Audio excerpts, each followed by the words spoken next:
Minding your stability is significant and relevant because it involves every functional movement you do. Movement is essential for health and wellness. If you're striving for balance in your life, balance between work and play, food and exercise, sex and relationships, how is all of this going to work if your hips are unbalanced? Today, we're going to explore twisted pelvis.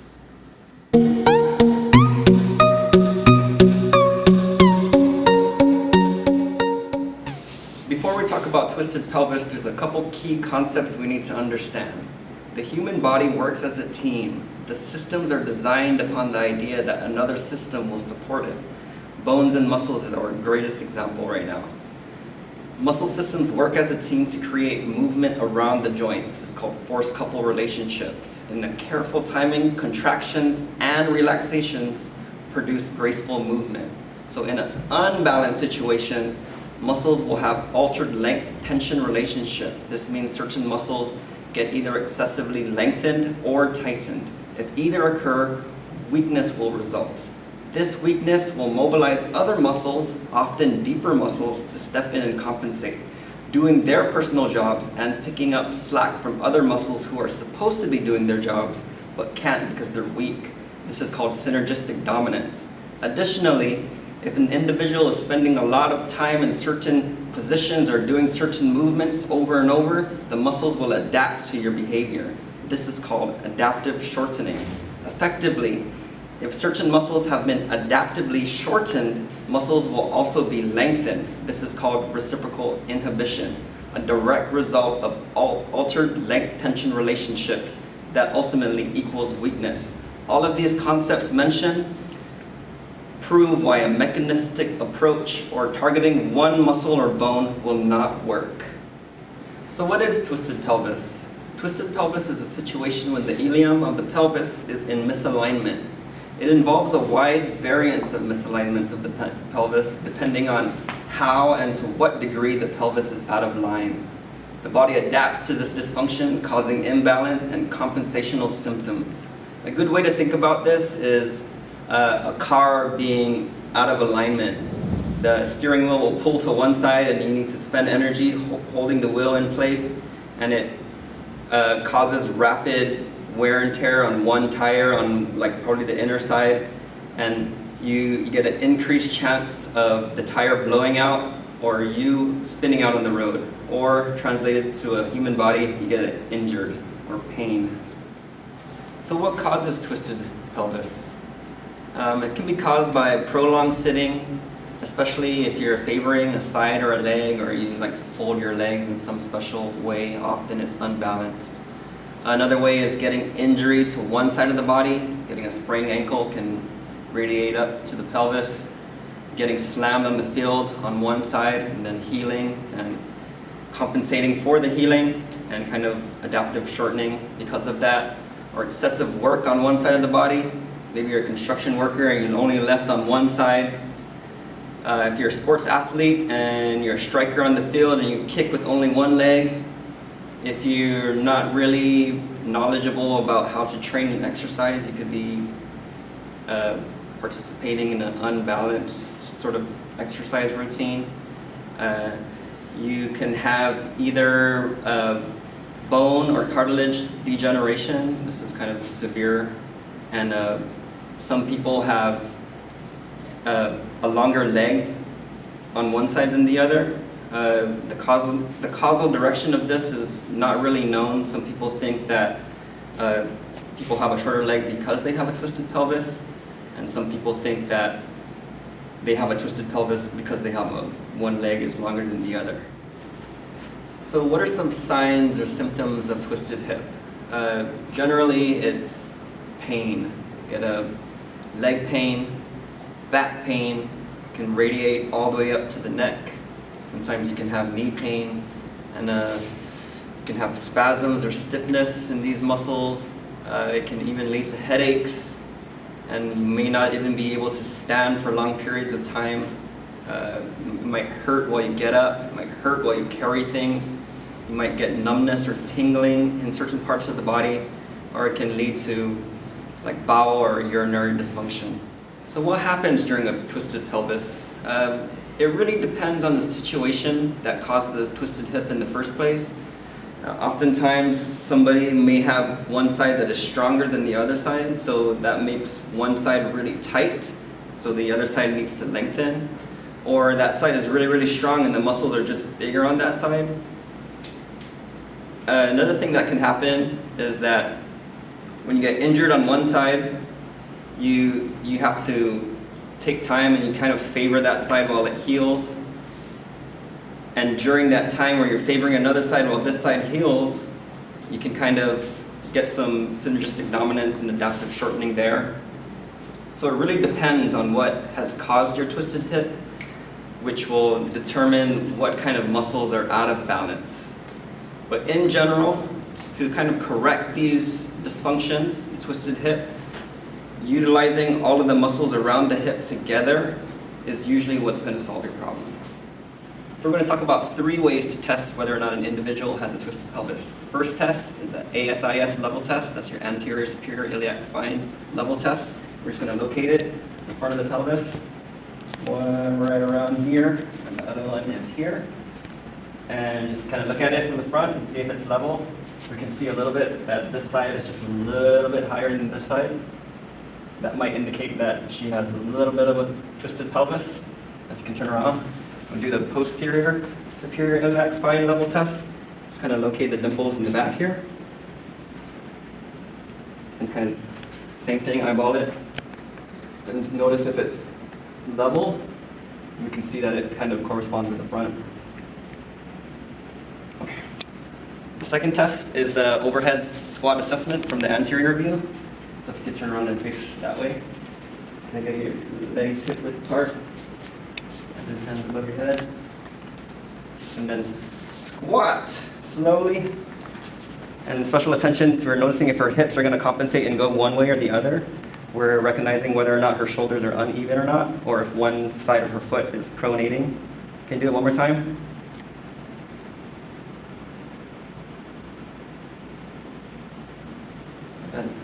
Okay. And the final test is the modified Thomas test. Can you just lay down? Let's do that right. So one knee goes to the chest on one side. And make this leg straight. It's kind of tight on that side. We kind of notice the distance between here and here. This indicates if she has a tight hip flexor. Take note of how this side looks, and then do the other side. We see that that side had a little bit less distance from the floor. So one side is a little bit tighter than the other side. That might indicate that her pelvis might be a little twisted. So if you do have twisted pelvis, there's a couple of things that you can do at home to kind of correct it.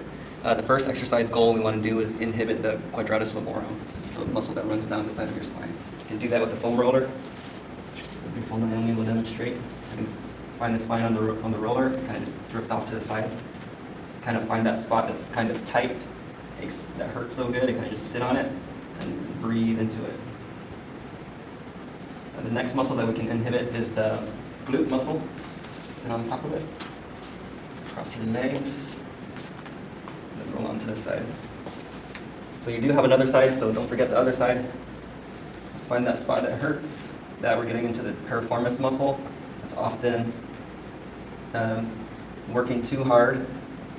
And 2 corrective exercises you can do to inhibit those muscles. And the next one is muscles we need to lengthen. Do the hamstrings. So remember, you do have another side. We're going to do the other side. We're going to do just one side for the video. Okay. So leg out straight, kind of your standard. Inhale up, and then breathe and reach. Just hold it for a couple seconds. And then inhale back up, and then now put your leg on top of your leg. Kind of force that leg down and give it a little bit more. Inhale up again.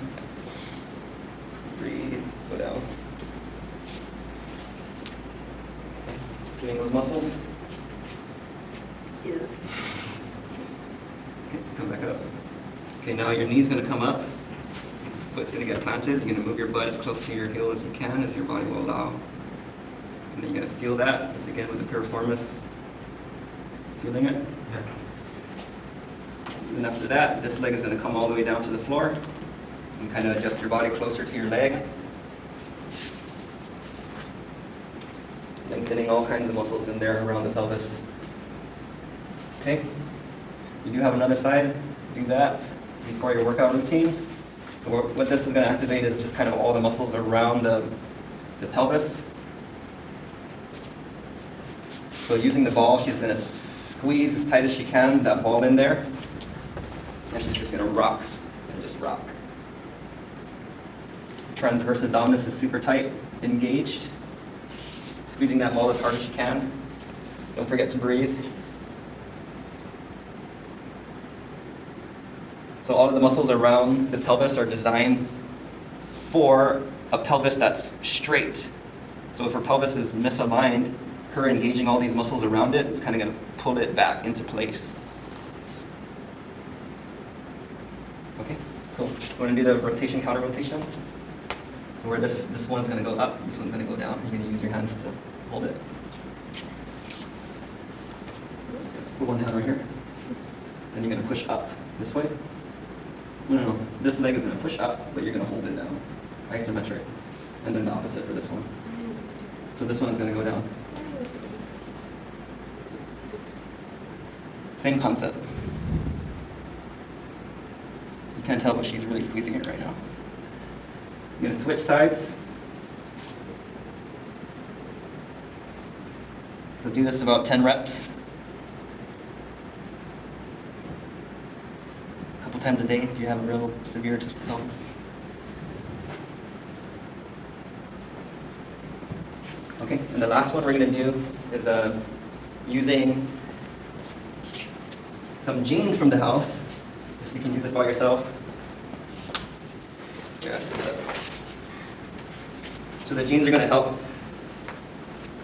hold his knees at a certain range, and he's going to force his knees out.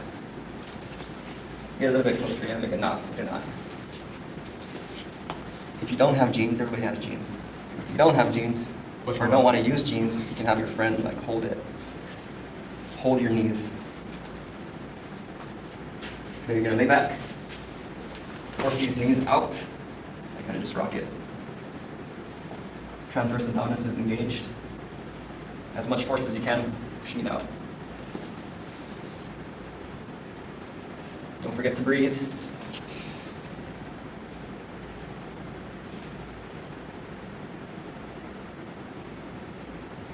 Do that for maybe 30 seconds. Take a break, do it again. A couple times a day, a few times a week. Our last corrective exercises involve integration of sort of all the core muscles around the pelvis. This is going to maintain a straight pelvis and kind of bring a misaligned pelvis back in line. All right, so the first one is the world's greatest stretch. So you kind of have your feet a little bit past shoulder width. Bend down, touch two hands on the ground. And then we're going to lunge back. One leg, get those hips down so as stretching. And then we're going to open from the outside hand. We're going to stretch up. Looking up to that hand, like opening an old door. Come back to the squat. After both sides. The other side. You do have another side, so you do the other side too.